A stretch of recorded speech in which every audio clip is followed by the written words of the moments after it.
Concernant les ressources humaines, donc je parlais du parrainage tout à l'heure, et également quelque chose qui a été évoqué là, notamment lors du dernier atelier, la notion de transmission de savoir, la transmission de compétences.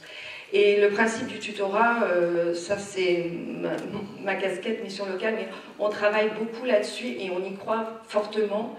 C'est effectivement un salarié, un agent qui va partir à la retraite et qui va effectivement transmettre son savoir, parce qu'on sait que bon, on apprend beaucoup de choses, j'ai envie de dire, à l'école, à la fac, voilà, dans sa formation, mais que tout ce qui est emmagasiné au fur et à mesure des années est quelque chose de, j'ai envie de dire, d'irremplaçable, et que on doit pouvoir entre nous se le transmettre. Donc ça, c'est quelque chose auquel les agents m'en tenaient fortement. Et puis c'est aussi une façon de valoriser chaque agent dans sa fonction. Et ça, je crois que c'est important. La deuxième chose concernait l'élaboration et la préparation d'un parcours professionnel avec l'élaboration d'un plan de formation qui prendrait en compte bien évidemment les besoins de l'agent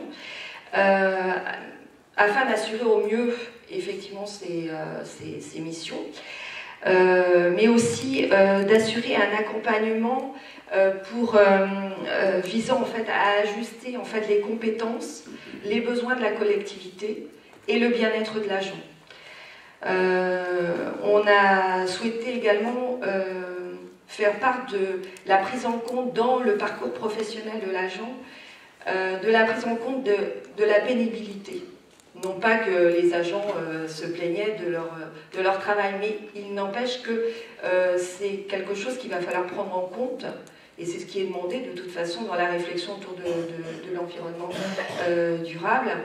Alors, bon, par exemple, les agents qui travaillaient en voirie, bon, évoquaient les nuisances sonores.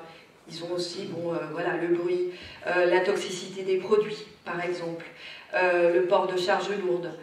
Donc ça, ce sont des critères qu'il faut effectivement intégrer, prendre en compte pour améliorer le poste de travail de chaque agent, et également la réduction des risques professionnels, y compris le stress au travail.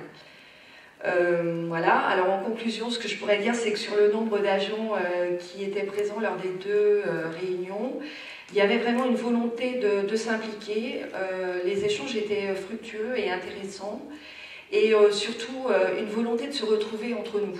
Donc ça, je crois que c'est quelque chose qu'il faut retenir et qu'il va falloir maintenant utiliser. Voilà, merci beaucoup.